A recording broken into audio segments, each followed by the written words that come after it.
Hey guys, I want to show you my latest version of the landscape shawl. I did an autumn version of this 3-color shawl that has lots of texture and lots of movement,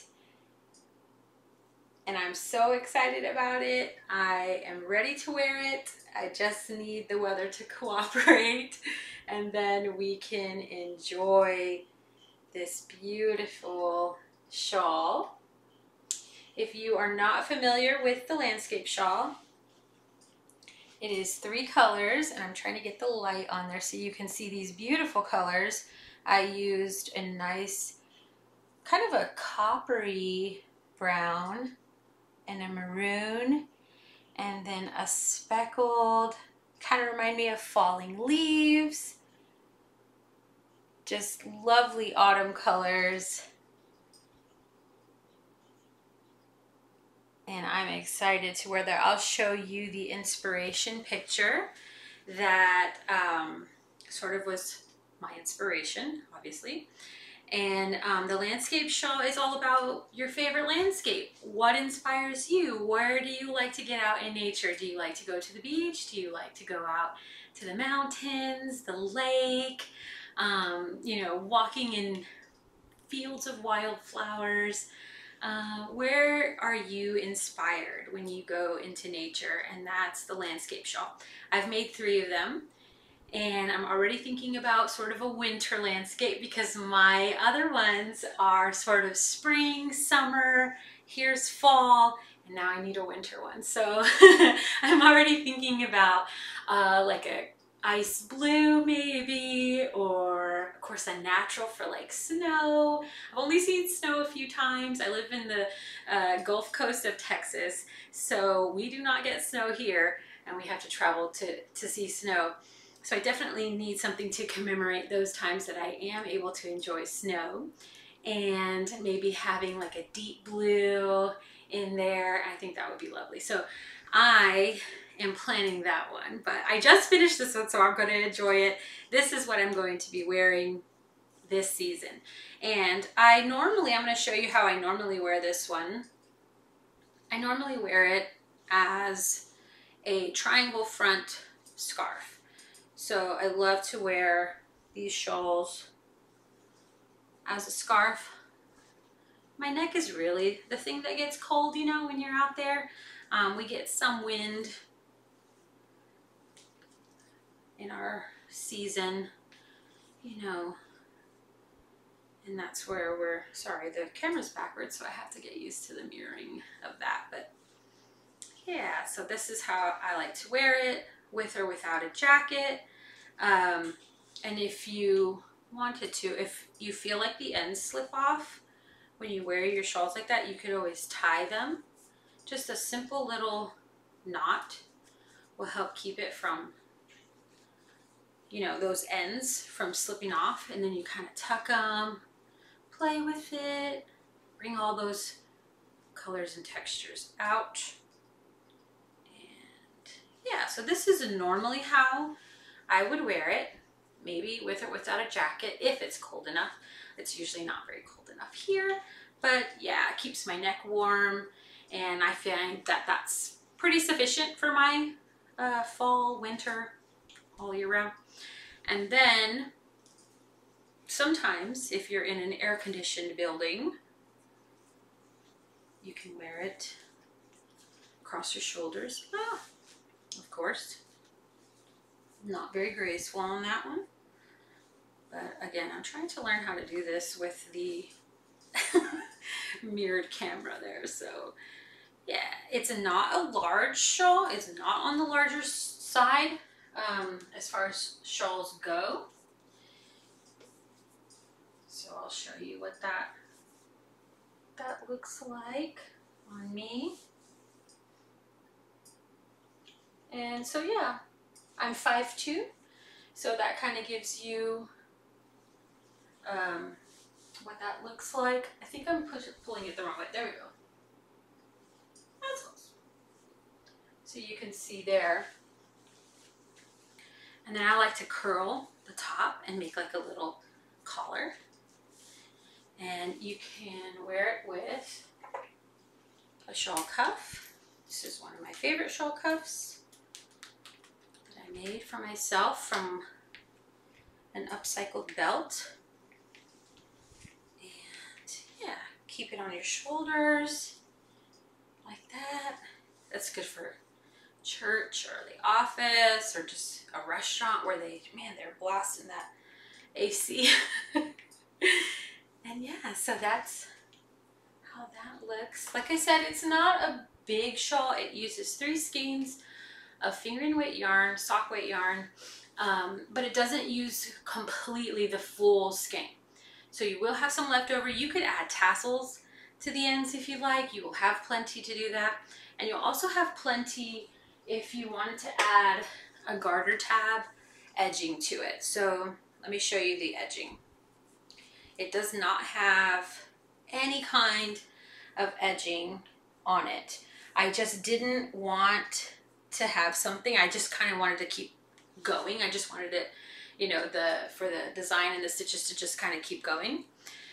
But you can definitely start with a garter tab of 5 or 6 and create that and have that small edging if that's what you prefer. It is totally up to you.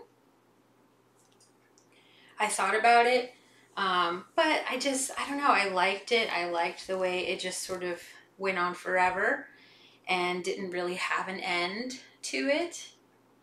And it drapes well, it doesn't curl. Once you wet block it and then pin it so that you can get the sort of scallop shape there at the ends, then it really stays well. It doesn't curl. It's up to you though. If you have that personal preference and you want an edging, more of an edging, just maybe stability or just how you like to wear it, then that's totally up to you. I want to show you my other shawls that I've done. This is more of the summer theme. And this is the one that I have used as the cover photo of the landscape shawl pattern. And it's got beautiful teal, a sandy brown, and pink, like flamingo pink. It is definitely ocean inspired, beach sunrise. One of our favorite things to do is to see the sunrise on the beach. I am not a morning person at all, but if you tell me that we're gonna see the sunrise on the beach, I'm there. I have never regretted it. I have loved every time we saw the sunrise on the beach. And yes, that's how you get me out of bed. That and Christmas. So that is my summer one. And then this one here is more of a spring. Let me put that here.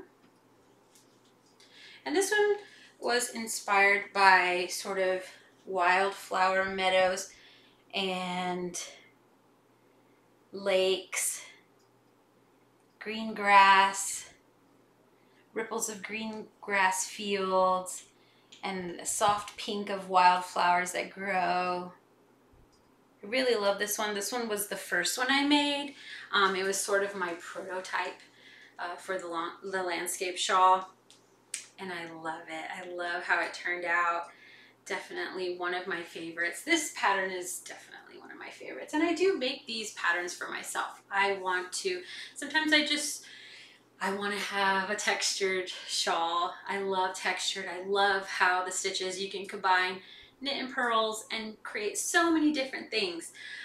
There is just an endless dictionary basically of stitches that you can create with just knits, pearls, yarn overs, and I think that's one of the things that I love about knitting is that you don't need to know a lot of things to be able to create so many different variations on knits and pearls. You know, knit, pearl, yarn over. If you know those 3 things, you can pretty much do anything you want. There's some techniques to learn, yes, but you can get there, and it's not that difficult. If you're seeing the baubles and you're like, no, I'm not doing baubles. Well, I understand.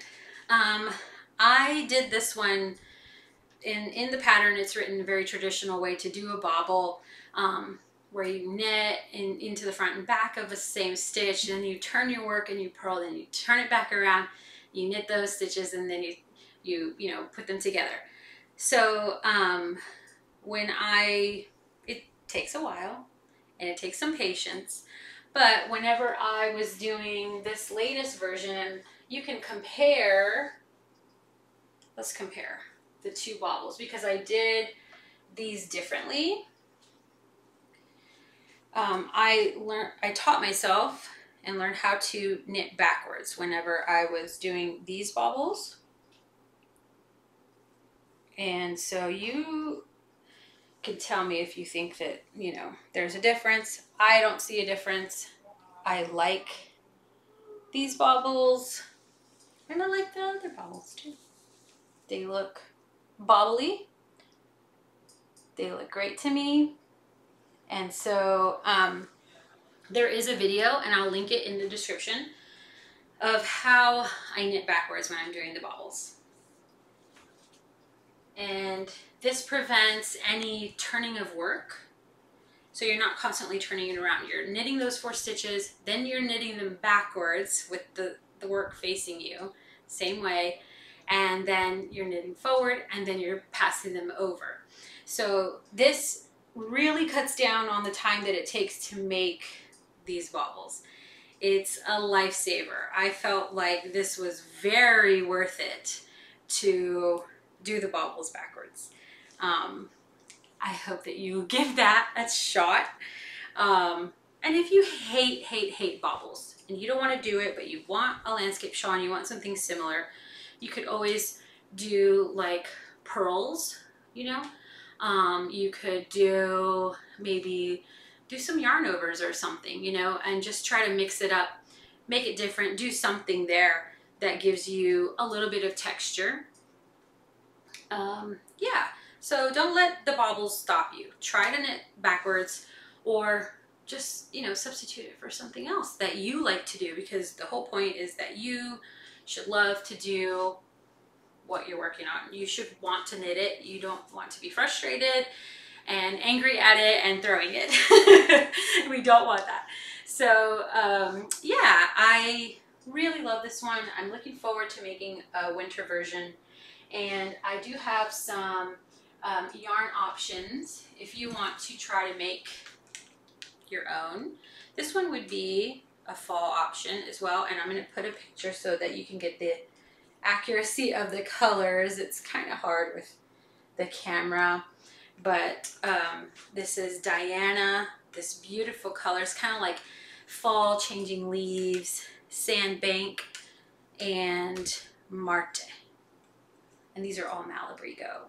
So this would be really gorgeous together, and a nice fall as well option. This one, sort of bright fun colors. Aguas, Light of Love, and Wales Road is like a purple, blue, Aguas green, and of course a bright pink. That would be really beautiful. And if you want something a little bit more subtle,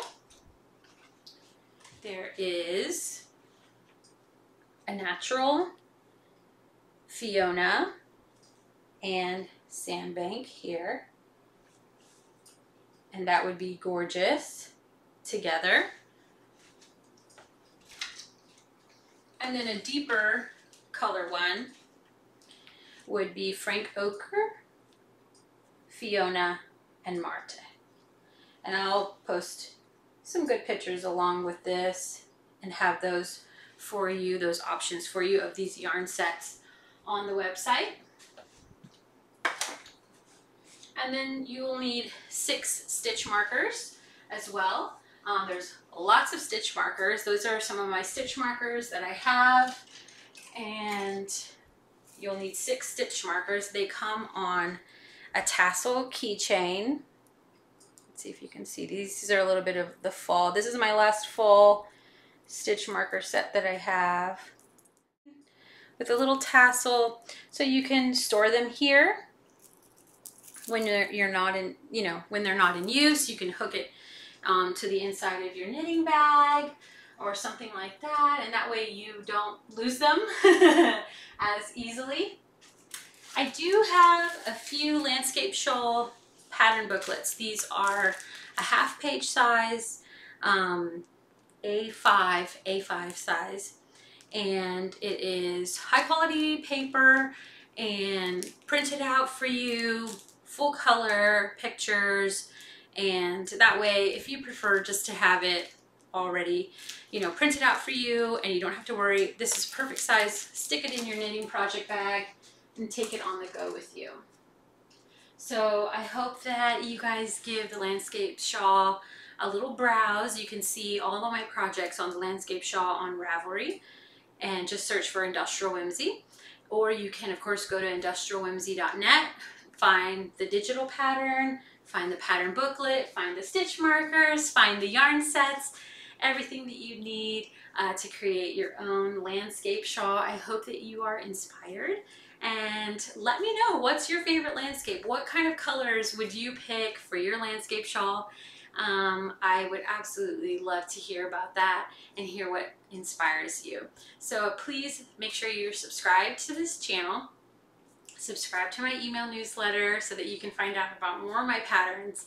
And yeah, thank you guys so much for watching. I appreciate it.